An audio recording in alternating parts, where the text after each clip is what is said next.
This is Dr. Jeff Meldrum, and you're listening to the Paranormally Zone.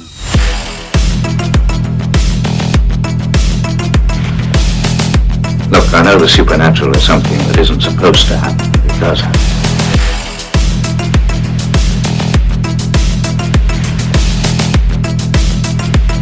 A ghostly apparition in the dark of night.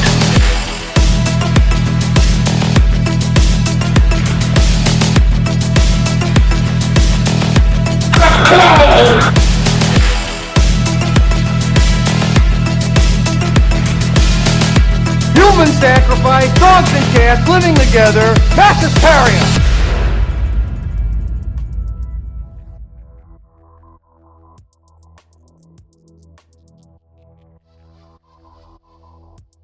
It had been a few years in the making, but more than worth the wait for our return chat with team members from the Midwest. First, all-female Bigfoot research investigative team. We're talking about Kruse and Jena Grover, members of the SHE-Squatchers. We dove right into it, talking about all things Sasquatch and Bigfoot. Jen and Jena hold nothing back in sharing their thoughts and beliefs as to what exactly Bigfoot may be.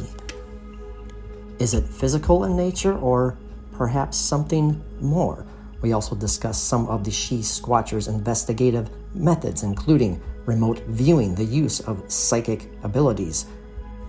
Now, their beliefs are based on years of research, investigations, and personal experiences. You can find the SHE-Squatchers and team members all over social media. Check out the SHE-Squatchers on YouTube at youtube.com/SHE-SquatchersOfficial. And please check out Jen's new TikTok page at JenKruse5. That's at JenKruse, the number 5. But you're not here to listen to me, you're here to listen to the SHE-Squatchers. Let's dive right into it. Again, big thanks to Jen and Jena.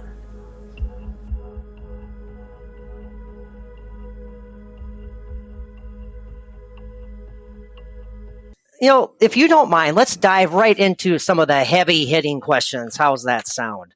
Perfect. Let's do it. And I'm kind of exaggerating when I say heavy-hitting. Love it. But there are so many theories and opinions and takes out there on exactly what Sasquatch may or may not be, what Bigfoot may or may not be. Is it purely physical in nature? Is it a hominid relic of sorts? Is it spiritual? Is it interdimensional? We've heard so many different theories. Mike and I would like to ask both of you, Jen and Jena, what are your personal takes, first and foremost, on what Sasquatch is? Who wants to go first? Actually, I better go first. Jen has a great answer, so I'm just going to give a short little one. Personally, when I first started into all this, I really thought they were flesh and blood, all the way, flesh and blood, if they existed. You know what I mean? And it wasn't until, we did find a lot of evidence saying that they were real, but it took a long time for me to figure out that I really realized they were real. Sorry, this is a really bad answer to the question. Ding dong. No, not at all. Personally, I think that Bigfoot is interdimensional, and that is through experiences that I've had, psychic experiences, regular experiences. It really, to me, feels interdimensional, that their frequency is at a certain point, a certain frequency. And I think that when we are out in the woods or wherever we are, when our frequencies match theirs, that's when we're going to see them. I love that. Yeah, that's awesome. That's absolutely fascinating. I love that take. That's terrific. Now, Jen, you said that Jen has a terrific answer herself. Jen? Oh, yes. What are your thoughts on what Sasquatch is? I'm part Native American, so I truly do believe that Bigfoot is a physical creature and a being more like a people than an animal, okay? And I think that just based on the Native American beliefs and the stories and just what we've experienced, The teaching is that Bigfoot can walk between the worlds. Now, what does that mean? Just like the little people can. The stories of the little people, which I've also seen the little people in Minnesota, which might be interesting to you guys since you're locals. Very. Very interesting. Intrigued. So I will just say that I think when people talk about things being interdimensional, they have in my mind, I go, what does that mean in other people's heads? Like, what are they imagining that to be? And what I imagine that to be would be that everything is literally frequency. And when we raise our own frequency, we raise our own dimension of consciousness. And so what we see becomes more. Because we're already seeing things that we aren't aware that we're seeing. Science already tells us that the human brain thinks at 400 billion bytes per second, but the average human is only consciously aware of 2,000 bytes per second out of the 400 billion bytes per second that it's actually processing. So most people are, and I'm just going to say, all people are really completely unaware of everything that they're actually sensing. They're completely unaware of it in their conscious mind, right? But if we raise our own frequency of consciousness, what we become consciously aware of becomes more. So when we say that Bigfoot is an interdimensional creature, to me that means he might still be just standing right there, but his frequency is too high for us to see it. Right. Then you might If see him that start makes to sense. shimmer in a little bit if you kind of Yeah. start matching up. Right. And so there are teachings about dimensions of consciousness, and the majority of the world of people live in third dimension consciousness as a level of protection, so to speak, since most third dimension thinking is looped into harm and negativity, and it has a delay process to it to protect us. But as you raise your frequency into fourth and fifth dimension consciousness, things happen faster, and you have to have a much healthier mindset to be in those places. So it's a protection, really. So Now, if Bigfoot, go ahead, if continue. Bigfoot is, if that's what that is, and if that's what Bigfoot is doing, then Bigfoot has a lot more emotional stability than humans do. Just saying. Oh, yeah. Hey, that's a terrific way of looking at it. Yeah. Now, if this is indeed factual, and you as a Bigfoot research team, investigative team, who are doing their best to obtain any and all forms of solid evidence, if it is an interdimensional being, I am assuming this makes the obtainment of evidence all the more difficult. Is that incorrect in assuming that, or is there a different way of looking at that? I think that Bigfoot is aware when you're trying to get evidence on Bigfoot. Oh, I love that. And, they're either going to give it to you or they're not. We have tried. Jenna and I did an experiment one time when we were going out to scout this location by Black Duck, Randy Bauer's property. We were scouting it to see if we wanted to do part of our documentary there. And for 45 minutes before we arrived, we were doing Reiki to pump up our own energy frequency really high as we could get it. So it was really high when we arrived. And shortly after arriving, we start walking, and we both saw a Bigfoot. Different Bigfoots. We were looking in different directions, but they were standing out in the open during the day for a long period of time that we saw them. And it almost, intuitively, it almost, in hindsight, it almost felt like they were looking at us like, what's going on over here? Like they were aware that our energy was higher, and they came out to look at us. That's the feeling that it left me with. And I think Jenna felt the same. Do you agree, Jenna? Did you have that same sense? 100%. We were doing Reiki hard. Like our energy was like boom, boom, boom, boom. And yeah, when we got there, we started walking right away. Randy was showing us something, and it was like, wow. And all of a sudden, boom, there they were. And like Jen said, I believe that they were looking at us too. Our energy was out there. Like, there were two other people there who did not see them. Mm-hmm. They did not see Wow. them. And it wasn't Mm-mm. like there was something there and it was quick. It wasn't like that. We can measure it because we were on the power line corridor, so I could count how Mhm. many power poles away it was. And so at first we were 1,200 feet away, and we walked 600 feet closer to it before it disappeared. So how we found out, and let me tell you, we were looking at this telephone pole or this electrical pole, and we were looking at this hair that was supposed to be Bigfoot hair. So I was sitting with a camera looking at this hair, and in the meantime, I start overhearing Jen saying, "Oh my gosh, that wasn't a stump. That was, I think I saw a Bigfoot." And I went, "What?" Because I had the same experience, but I didn't say anything because nobody else said anything. So I was just like, I'm not going to look like a weirdo. So, and bada bing, bada bang.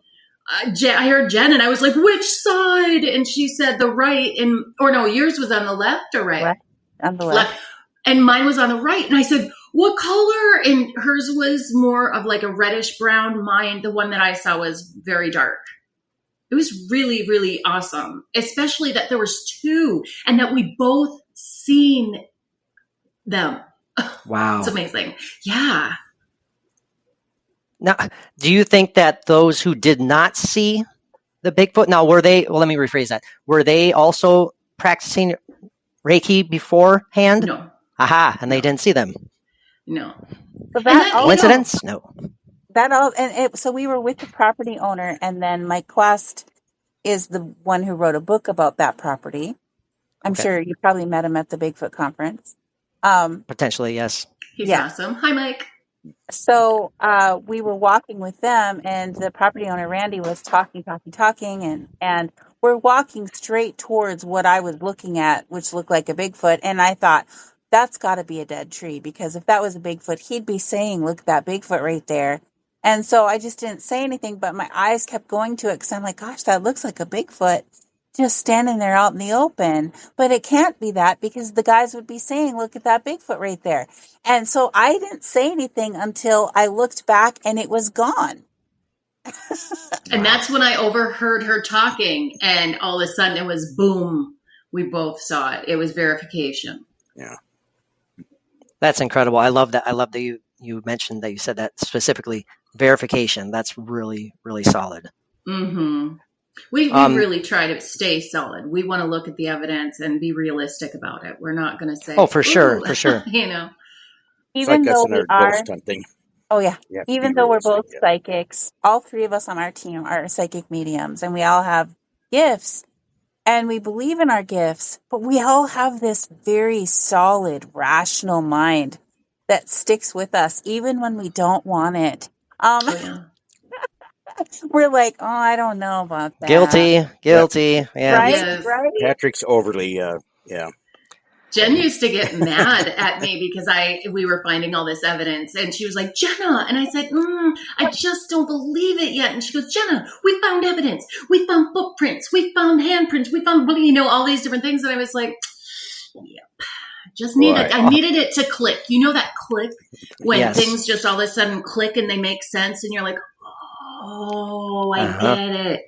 Yeah, that's what Patrick's waiting for too. It's we kind of mirror what you're saying there. I was just going to say it. Yeah, it's like if we were comparing the four of us, it would be like Mike is to Jen Kruse as Patrick is to Jena Grover right now. Like, and Mike and I, we've been attempting to do our best, in our amateur ways, doing paranormal investigations to varying degrees of success. We have some undeniable EVPs that even people like me can't debunk.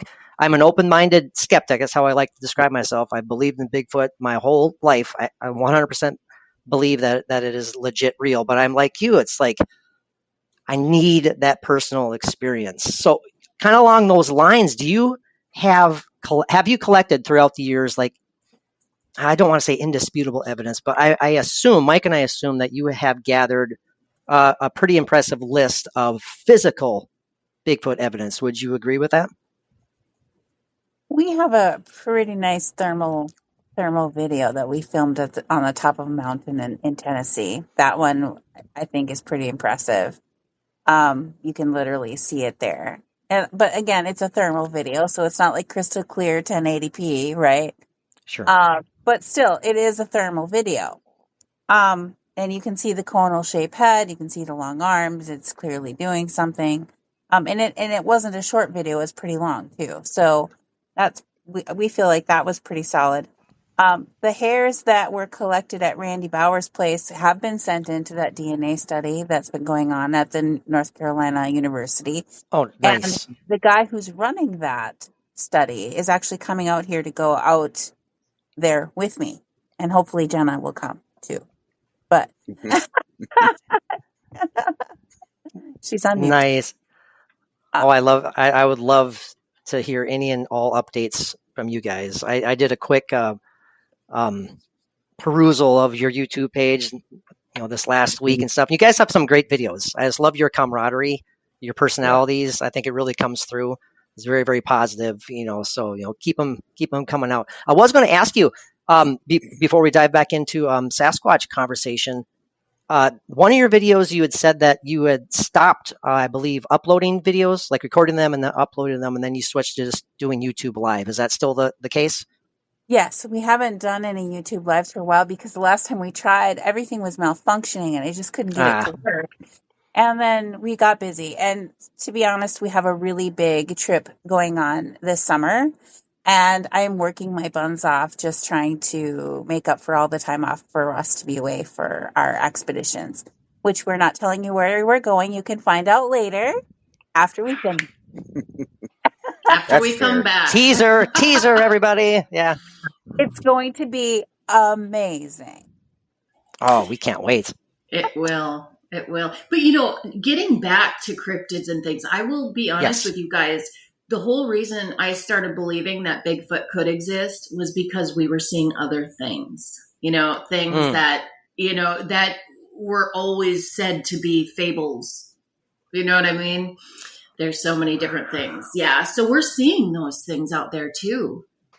That's another, a higher vibrational, connection, I'm sure. Yes. Yeah. Do you feel that there is a connection between Sasquatch and the quote unquote paranormal, and they kind of maybe perhaps go hand in hand? I think. Yeah. I mean, we're looking at energy, frequency. It's everywhere. We are energy. We are frequency. I mean, like we were saying, you match up your frequency with another entity, whether it is something paranormal, a ghost, anything. Mm-hmm. And you will be able to communicate with them or at least see them and accept that these things are real. They are definitely real. Yeah. You see one and you're like, I wasn't looking for that, but okay. Now I know. Do you feel? She saw no. I'm sorry. I keep speaking over you, Jen. You were going to say? She saw a gnome.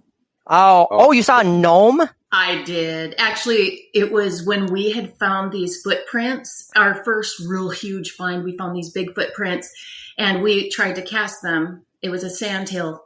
Failed miserably, but we poured it. We, other people went and they were going to get some things to help us with the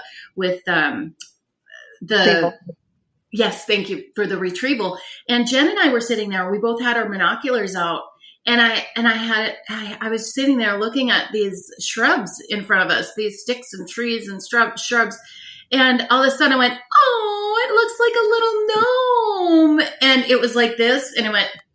And looked at me.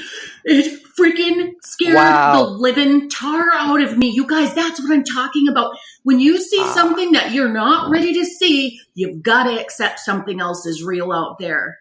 You guys, seriously. And all you can do is go out and look for it yourself, because guess what? You probably won't believe me.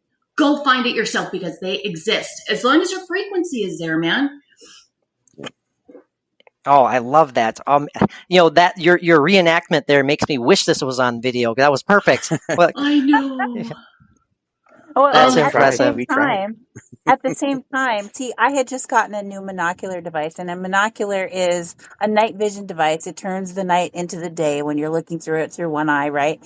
And I'm not very techie, so I had handed it to Jenna, and I'm like, can you turn this on for me? So she turns it on, and I'm looking through it, and it's not recording. I'm just looking through it for the very first time, looking at the bushes, and she's looking through her new monocular device. And I'm looking through mine, and I'm looking at the bushes over here, and she's looking over there.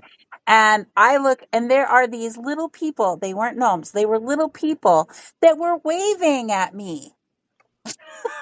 You What? guys. And I was like, what? And it happened at the same time. So she That's was incredible. seeing gnome. I was seeing little people, and her gnome was larger than the little people were maybe 18 inches tall. Well, the gnomes Whoa. are mostly hat, though.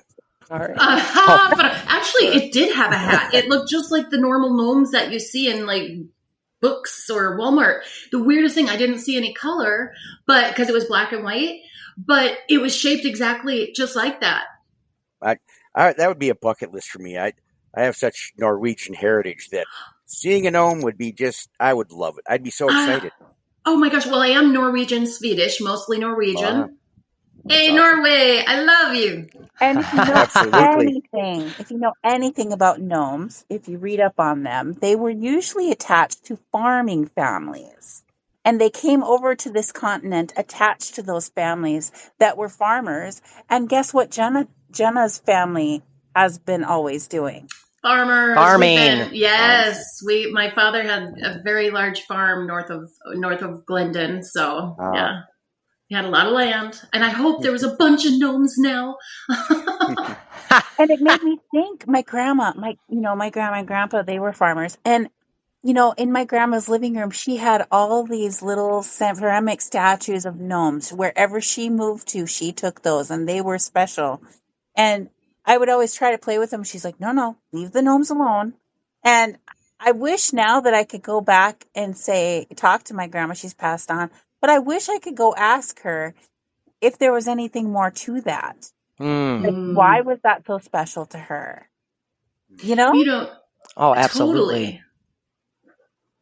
Yeah, it's like instance like that. I think we all have childhood memories that when you look back on, it's like perhaps that was something a little bit more than I initially thought it was. Yes. And it just makes you kind of scratch your head a bit.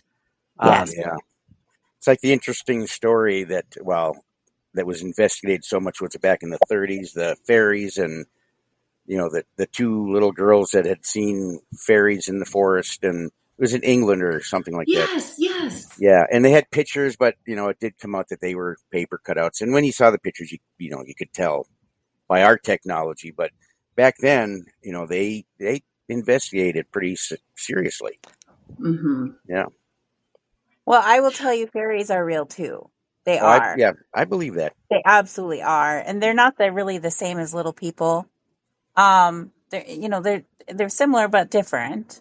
And I've encountered them also in Minnesota. And it was interesting because I was at a property, and we had split up so that we were doing night stuff alone, individually in different places on the property.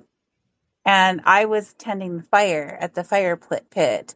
And as I'm standing there with the fire, something came up. It was about, baseball sized, I suppose. It was a self-lit. It was illuminated light, and it sounded like it was like a buzz, a big, huge bumblebee. It sounded like, that you could hear the wings flapping really fast, and it came right up to my face, and then it went away. But when it did that, I almost felt like I got pulled into a trance-like state, and I almost I sat down and went right to sleep, into a vision state. It was very, very interesting, and I was trying to explain it to Jenna and Randy when they came back, and I don't think they really were fully grasping what I was trying to tell them. Well, we had literally been in tree stands for hours, so we were just happy to be on the ground. Yeah, right. I think Jen got hit by a big blast of fairy dust, it sounds like. I think so too.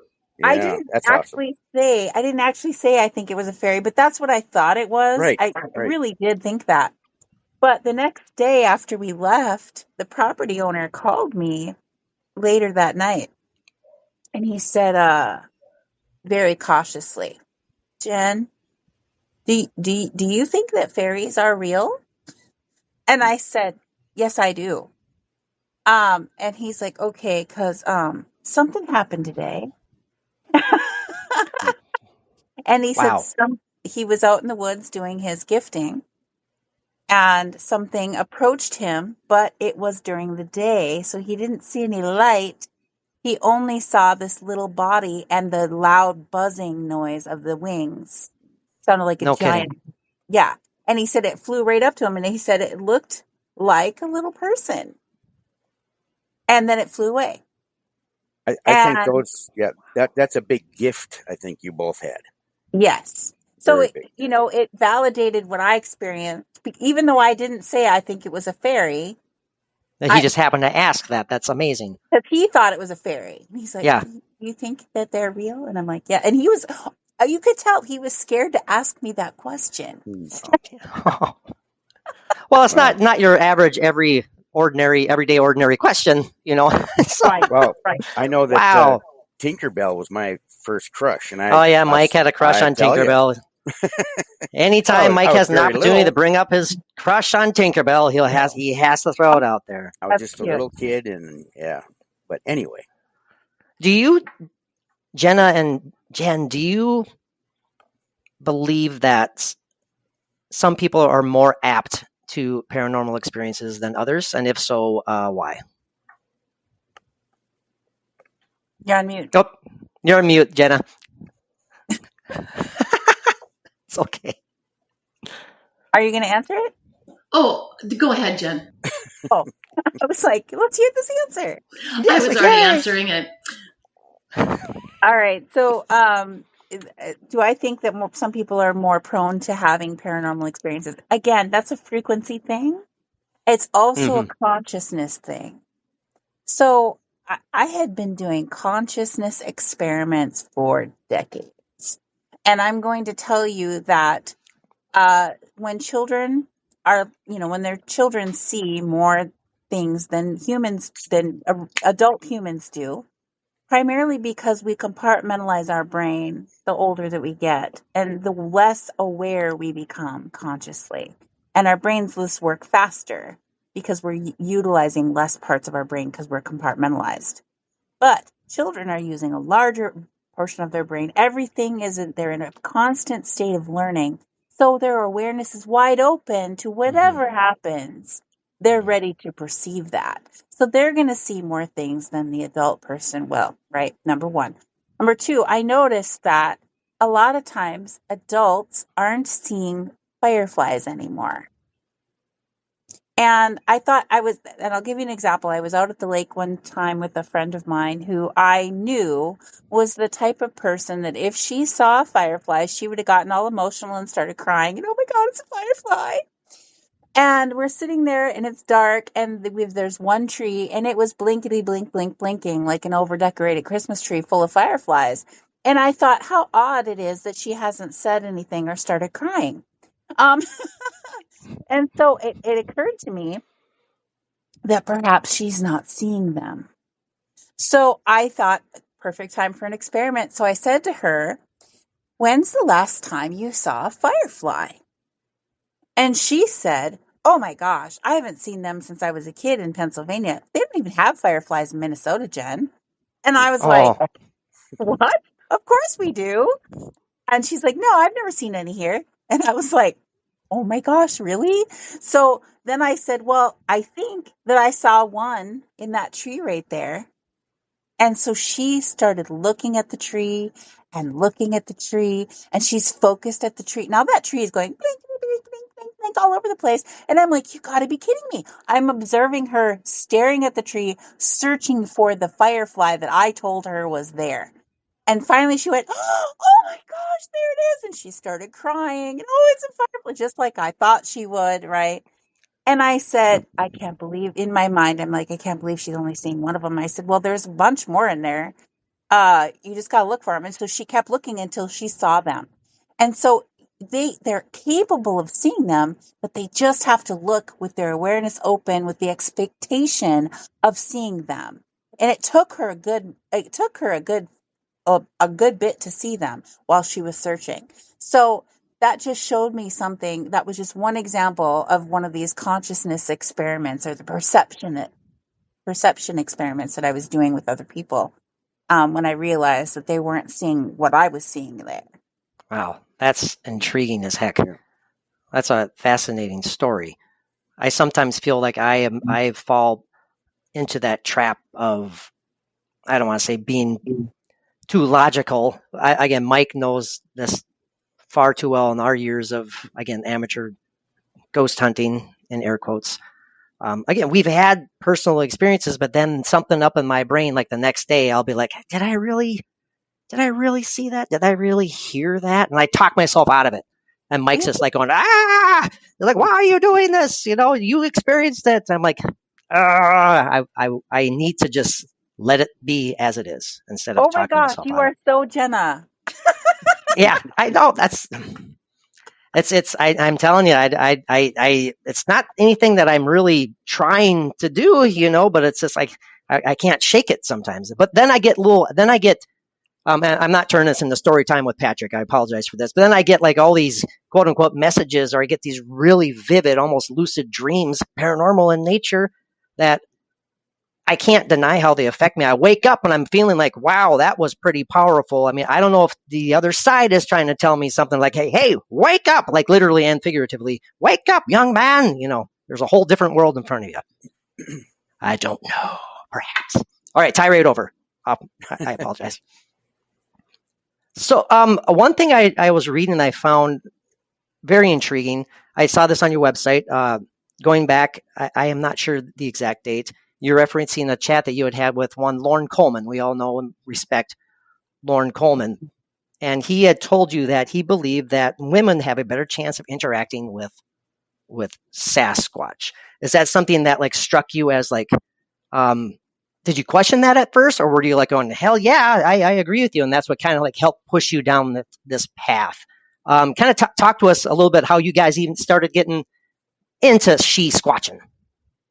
So I used to have a paranormal radio show, and again, I'm a psychic medium, so I was working with paranormal teams, and we were doing paranormal radio. And I ended up at the Minnesota Paracon in Minoman, and Lauren Coleman was there. I didn't know much about Bigfoot, but I thought, what a great interview that would be for my show. So I asked him if he would interview with me, and sat down with me face to face for an hour interview, at which time he informed me all about Bigfoot in my home state of Minnesota, which I was like, I grew up in the woods all the time. I've never seen anything to make me believe there is a Bigfoot there. I don't know if I think that's true. He assured me that there is Bigfoot there, and that he thought that the recipe for success in interacting and getting closer to Bigfoot would be to send women into the woods without men, dogs, or guns, because we're less threatening. And he thought that the Sasquatches that are being seen by humans near the roadways and where places where people are, he said they're generally younger male Bigfoots that are probably out doing the stuff they're not supposed to be doing, like young men do. Yes. And he thought they would be more likely to come in closer to have a look at some of the ladies in the woods if there wasn't anything threatening with them, like men, dogs, or guns. Makes sense. That was his theory. And at the time he was telling me this, I still didn't really believe in Bigfoot. I had never thought about whether or not I thought Bigfoot. I never even considered if Bigfoot was real. It was just never even a thought in my mind. Sure. And so I was like, yeah, right. And so, he, in the beginning when he was saying this, I was like, yeah. And by the end of the show, I was like, all right, I'm going to try it. I'll take some ladies out there. And he was so excited to hear that I would do that, that we would try it. So that's awesome. That's an awesome story. I love that. Here we are all these years later. Because once I had an encounter, I was hooked. Oh, yeah. I can't blame you. And then she tells me about it. She's all timid, and I was at her office, and we were visiting, and she's like, Jenna, I have to tell you something. I was like, what? Because she was really nervous and timid. And she told me what she had done and what she experienced, and I was just like, I want in. I think that was the first thing I said is, I want on the team. It was, and it's not only about searching for cryptids and paranormal. It's also about camaraderie. learning to trust your mates, learning to trust your besties in every situation. It's about exercise. We're working out by going through all of these, places, these woods, climbing mountains. We've climbed mountains before. So yeah, being a SHE-Squatcher is pretty freaking awesome. It is. Oh, amen. Amen. And like you said, it's all about building those relationships and strengthening those relationships. You guys have a lifetime bond that will never end. And it's been, just absolutely strengthened through this experience that you've shared. Unfortunately, that's what Patrick and I have to. Oh, you hush. He said, unfortunately. Yeah, no, and he knows I'm kidding because he's my brother. It's just the way it is. Yeah, I totally understand. I get that. Because again, that EVP that Mike and I captured years ago is what got us into doing this paranormal podcast in the first place, because there's no denying of it. And it really has forged and strengthened our friendship, beyond just your average, we're not just pals, put it that way, and it's because we can bond over that stuff, just as you have all bonded over, the joy you have doing what you do. Definitely. It's a good time. Time. Yeah, talk about time. It flies by when you're having fun. You guys, you have like maybe 5 more minutes here. I have like my professional notes. I hardly got to dabble into my professional note taking here. I've got all night. How about you, Jen? I'm free. Oh, awesome. One thing you did write down, and Mike, don't hesitate to jump in, by the way. You have a thought, you are the co-host with the ghosts for more reasons than one, right? So absolutely. you can jump in anytime you want. I have thoughts, but yeah, go ahead. Oh, I have thoughts. I just won't share them. Actually, I want to hear Mike's thoughts. What are yes, your thoughts? I want to ask a question about, Patrick and I, we've talked about kind of moving into exploring a little bit of Chippewa National Forest. Okay. But how far can we go? It's kind of I'm not the best at hiking condition or anything, but we want to be able to go out there and do something and try something. Right. But, we don't know of any areas that might be better than others, or, any thoughts that could help us out with that? As far as places or? Yeah, in general areas even where there might have been any sightings possibly, or. I think that's a discussion for off the camera. Okay. Oh, Maybe we can talk more about that. Yeah. Yes, cannot reveal secret locales. 100%. Yeah. But it's recommended though that it could be a fun trip. Absolutely. Fun. Definitely. They're in there. They're in there for sure. Well, get it. If you have a tent, you guys go camping. It's the best. Start a fire. Eat hot dogs. Oh yeah. I love camping. Bigfoot is a very curious being. If you're out there and you're having a good time and you're hooting and hollering, but not like drunk, but you're laughing and we are not sneaking up on anything. We're loud, we're laughing, we're joking. Jenna's singing all the time. All the time. And I think that we create this level of interest, like, what is going on over there? Yeah. Oh, I get that. Yes. Going on over there. Yeah. Mm-hmm. Oh, what's that positive energy all about? I mean, they're probably attracted to that positive energy. Yeah. And just the frequencies we're giving off being positive and higher vibrationally. Yeah. It's got to be like a beacon, maybe even just, putting that vibration out. Mm-hmm. Yeah. I like Granted, that. our vibrations change all the time depending on our mood and everything, but you put yourself in the right place emotionally, mentally, physically, you've got it. Can you speak a little bit on remote viewing? That's another thing that jumped out to me. You had mentioned previously on past interviews that's on your website that is something that you are dabbling in, probably more so than dabbling nowadays. Where does remote viewing come into play when it comes to potentially interacting with Sasquatch? So that's our secret, not so secret weapon. Sure, absolutely. Major Ed Dames, didn't he have a part in that? Is it who? Right name? Major Ed Dames. He was a part of the program with the military, I guess. Oh, something yeah. like that, Yeah, So I Mike likes to name drop like that because I'm like going, I- who? But you know, so Oh my gosh, he's got it. we are so much alike. I don't remember names. I I remember think nothing. I think that's it. I'd seen or heard an interview with him on the Art Bell show many years ago. Oh, sure. Yeah. I would never miss an episode. I would, loved Art Bell. We were friends. well, as much as I could get into it over the night. But anyway, yeah, it was pretty interesting. He had a So- lot to say about it. Yeah. That kind of remote viewing is called controlled remote viewing. Oh, right. Yeah. Okay. Sure. What we're doing, we've named because it's different. And so what we're doing, we call it geographic remote viewing because we're focusing on satellite imagery, whether that's Google Maps or Google Earth, either one. Sometimes we use both. And we're zooming in on a location, and at the same time, we're asking questions about that location. And so this is something that I started doing prior to even knowing anything about Bigfoot. I was using it for paranormal teams. I was using it to help find missing people. Okay.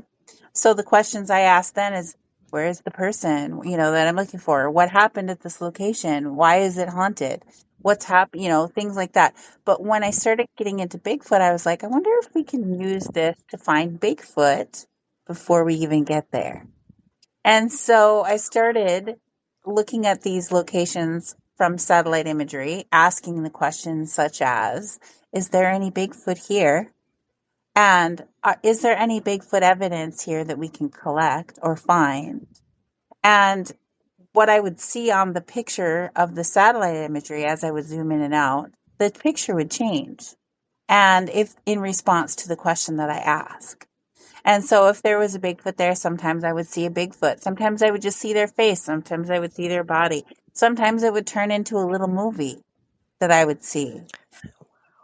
Sometimes it came with feelings or movement. Sometimes they wave at me. I've had a couple of times where they went, shh, don't tell them. Nice. Yeah, Oh, wow. we're seeing animals too. I mean, we're seeing animals. We're seeing graveyards. We're seeing. I mean, you can see so much in a remote view. So much. And it's not even just now. Like I can ask, like, can you show me what? Like when we just did. I just went out to Randy's place by Black Duck a few weeks ago, and we were going to do like a 3-day camp out. And so I did a remote view the morning that I left for there. And my question was, show me what's going to happen with Bigfoot on the property over the next few days. And so then I dropped pins everywhere I was seeing a Bigfoot and sent the screenshot of it, of the location that it was going to happen on his property, and told him what I saw happening with that spot. Then normally what I do with that is I send the coordinates to Tammy and Jenna and I say, what do you see here? And see if they are seeing the same thing. I didn't do that this time. This time I just said, here's Randy's address. You know the property. Can you remote view and see what you see? It was totally a new experiment. Didn't tell them. Did I do well? And then, I don't know. Driving out there, I'm done remote viewing, and I didn't share anything that I saw with them.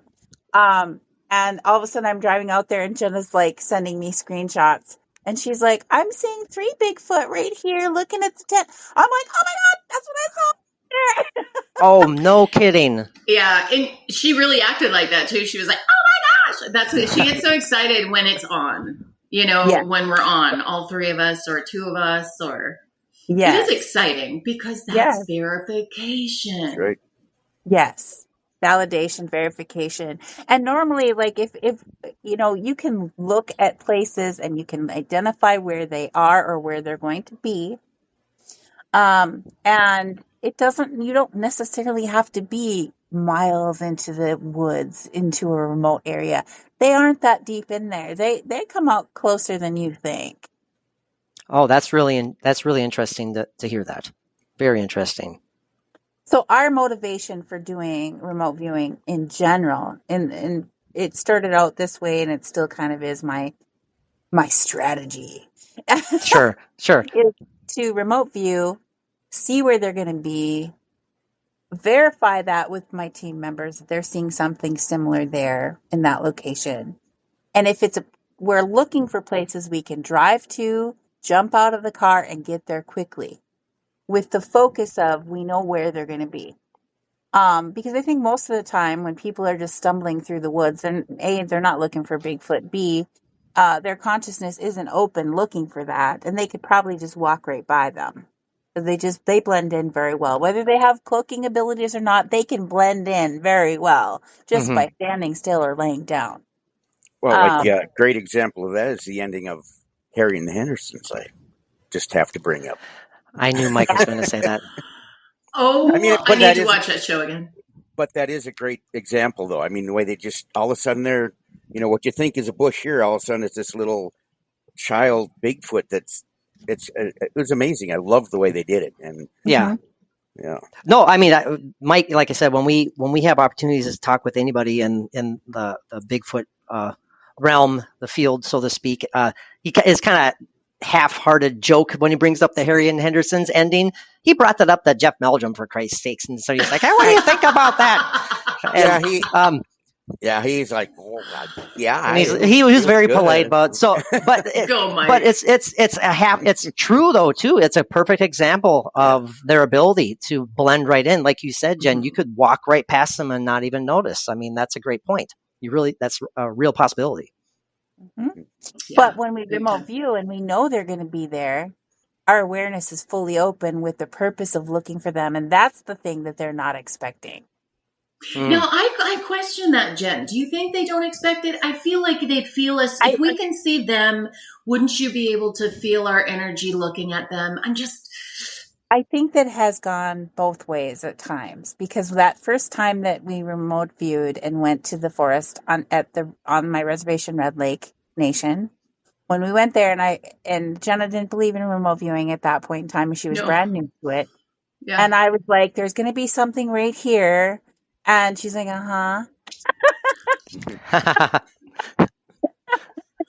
And so I'm walking, and we did an interview on, I wish I knew which show it was so that we could play it back, because it was so funny. She said, and because I was telling her, there's a Bigfoot over here who's kind of aggressive about 100 feet off the trail. And on the other side, within 100 feet, there's going to be a bunch of Bigfoot evidence that we're going to find. The whole thing lit up, that whole area lit up with a golden light when I asked for Bigfoot evidence that we could find or collect. And she's like, "Uh-huh." And so we're going out there, and I said, "Stop the car here, because we're between the two places, right, on this trail." And I'm like, "Okay, this to the right, it's going to be that aggressive male that we don't want to go see. And to the left is the Bigfoot evidence, right?" And she's like, "Uh-huh." And so we get out of the car, and I'm sorry. Uh-huh. Uh-huh. Uh-huh. And I'm ready to go. And I see something moving back there, and I'm like, "Oh my God, yes." And I'm like, come on, Jenna. And I start walking, and literally in my head, when your adrenaline is pumping, everything starts moving in slow motion. And she was going in my perception, she was going so slow. And I was walking towards this by myself, and I was scared. Because I was going towards it by myself, and I was okay going towards it with somebody else. Oh, yeah, sure. She wanted me to go with her. I could have gone first. No, but really at the point, and so I finally get over to Jen, and we start walking in.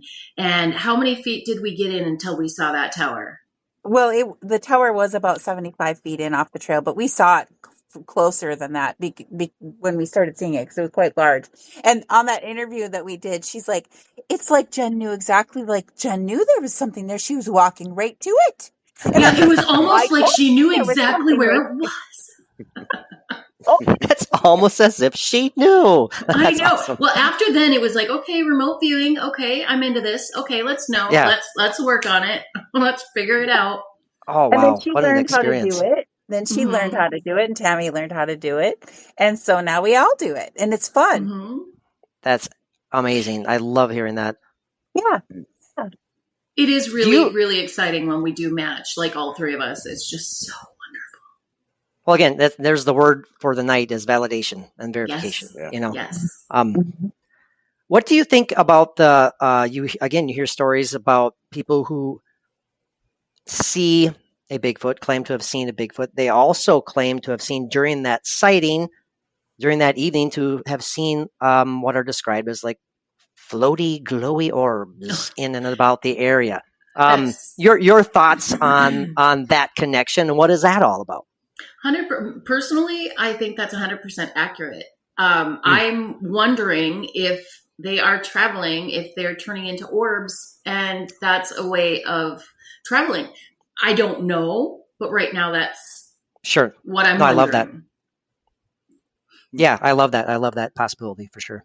And, there are some places up there by the Chippewa National Forest that we've talked to Native people who say things like, when the green lights appear, Bigfoot is near. Mm-hmm. Nice. Because they see them and then they see the Bigfoot. So they know that there's some correlation there. And I can tell you off the air where that is. If you want to that would be absolutely appreciated. Absolutely. But they say things like that because it happens so much. Mm-hmm. Yes. Have I seen those things? Absolutely, I have seen those things. Absolutely, and I know people who have said reports of seeing them come out of those balls of light or go into them and like disappearing. I personally have not seen that happen with my own eyes, but I don't discredit what other people have seen.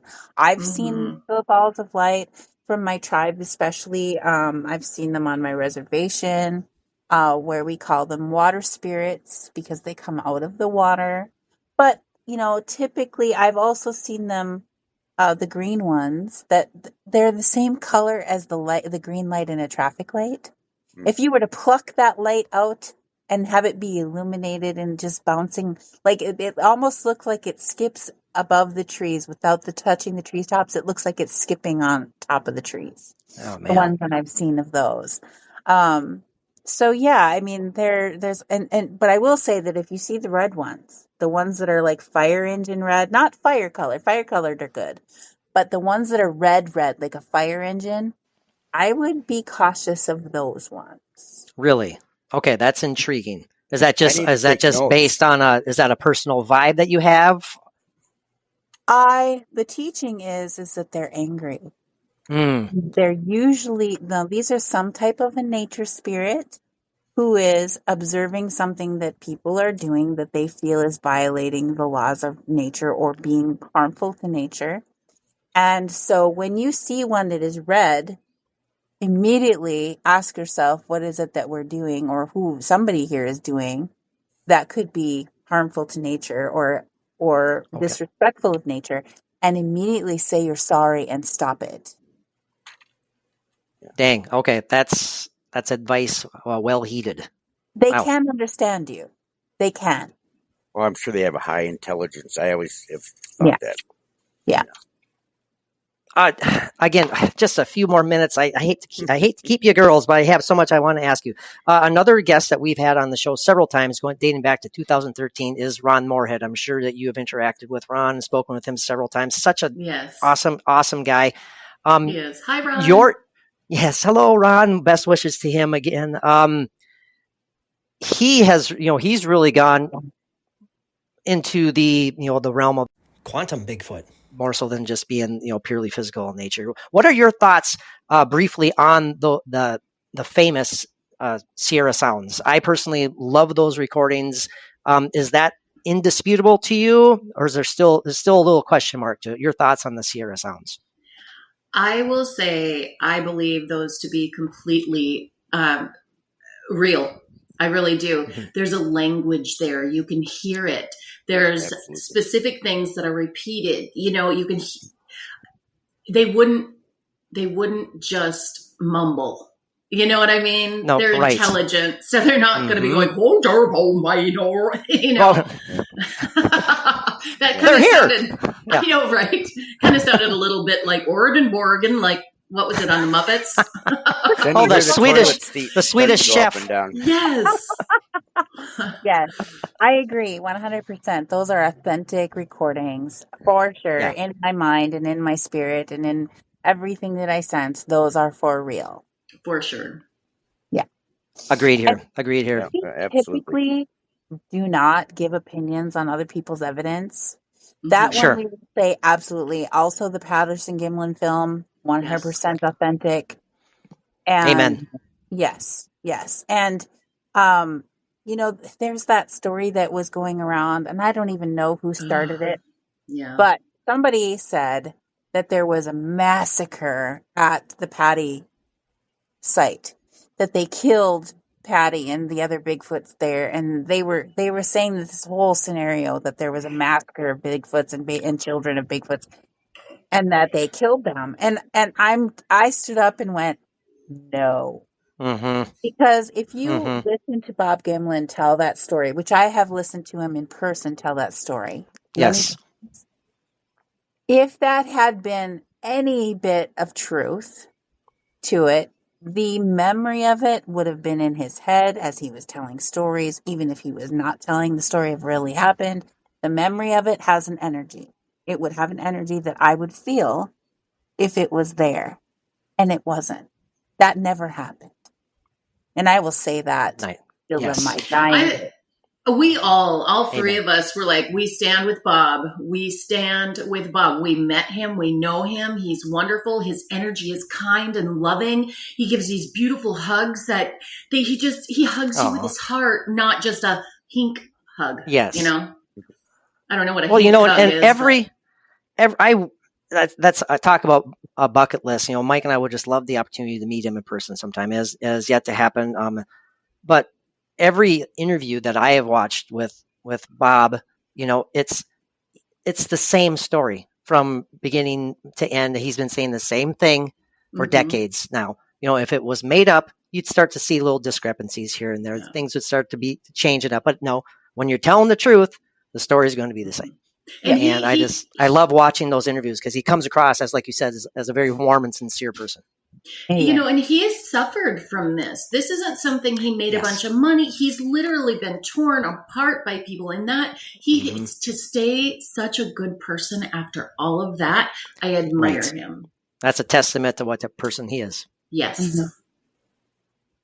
To wrap it up on maybe a fairly humorous note, I find it fairly humorous when I'm envisioning particular examples in my head. And without naming names or anything like that, you don't share opinions on people's evidence. Do you share opinions on some of those?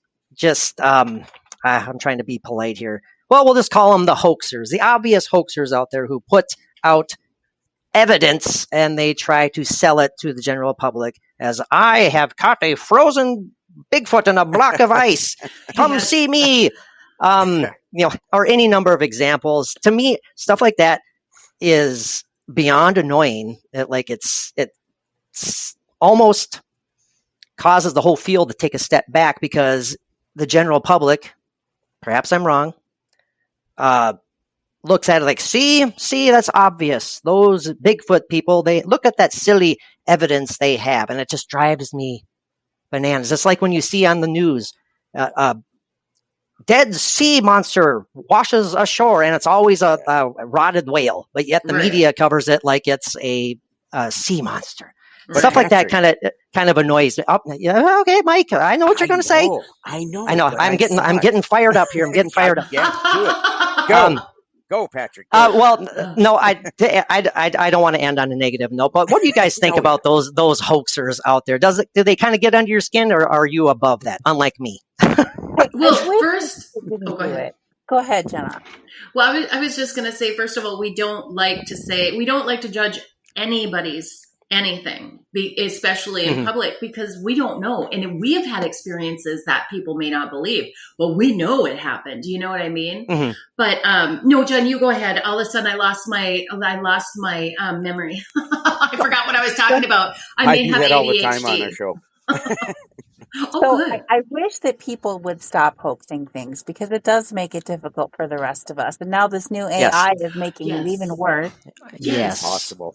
Making it worse because everything is now questionable. Where before, if you had a video of something, that was a bigger deal.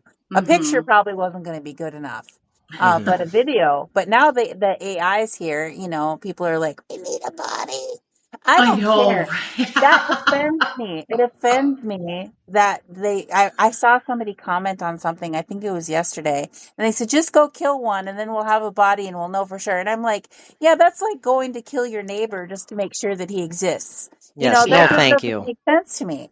Um, it's not, to me, it's not important enough to kill one. No. To It's all prove that about the Well said. relationship. Yes. That's what we need to create, is a relationship between somewhat of a trust to build, to learn from them. And they are a people. They're not just an animal out and ape. They are a people. And you know that? When we were in Michigan, quite a few years ago, we were in Michigan. It was the first time that we filmed a documentary with Jason Kenzie, the Searching for Sasquatch series, right? Oh, sure. Yes. And we're in Michigan, and we do our very first expedition with him. And we were supposed to be speaking in Tennessee at the Smoky Mountain Bigfoot Conference. So we had to leave after being there for only 3 days.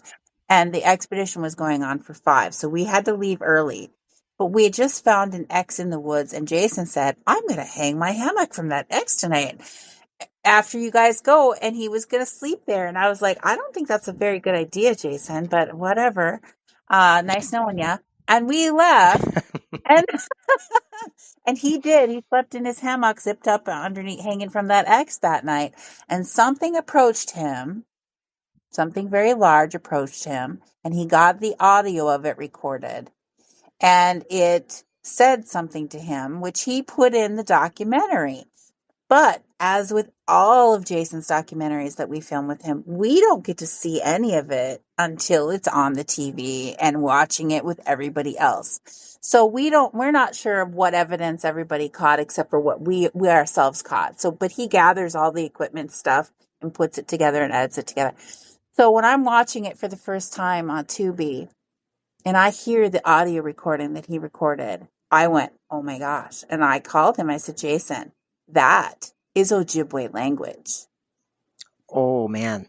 And I knew what part of it said, but not all of it, because I'm not fluent, but I recognized the language for sure. I knew for sure that that was Ojibwe. Wow. And I don't think that he believed me. I don't think that he did. But then we did a documentary in Minnesota up on my reservation. That was the SHE-Squatchers documentary.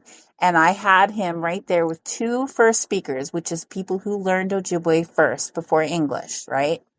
And I said, Jason, can you bring up that audio file that you recorded from the X in Michigan and play that for them? And he didn't get this on camera. We recreated it later because, well, one of the first speakers didn't want to be on camera ever. So, but I wish that we could have recorded that initial response, because that was intense. But when they heard what it said "hoa" and it said something else, and they repeated to each other what they heard. And I said, "What does it mean?" Because they're like, oh, and I said, "What does it mean?" And she said, "Hoa" is like a surprise, which I knew, like you surprised me, like "Hoa." And then they said, "Get out of here." That's awesome. No kidding. For real. Yeah, for real. Oh, my. Woo-hoo-hoo. I kind of got little chills there I'm just imagining it in my head. Yes. Oh, boy. Yes. And have you heard the Minnesota roars? The Minnesota roars, I have heard so many, I don't even remember what they're labeled anymore. So perhaps I have. I couldn't tell you off the top of my head. On Tubi, it's a free television station. You can get on your TV, Tubi, Tubi. Searching for Sasquatch 10, Minnesota roars. And those are the roars that we were investigating that were recorded in Minnesota. I'm going to listen to those tonight. Nice. And we wrote a Bigfoot song and recorded it, and we put some of the roars on the song. Yes. Oh, nice. So, cool. Perform that for us here on the show. Huh? That is nice. So there are some roars in the beginning, but at the end, the roars at the end are it's a clipped version of them, but those are pretty impressive.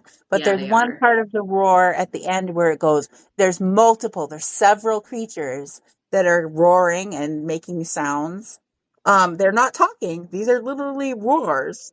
And there's one part where it goes, ooh, ooh, ooh.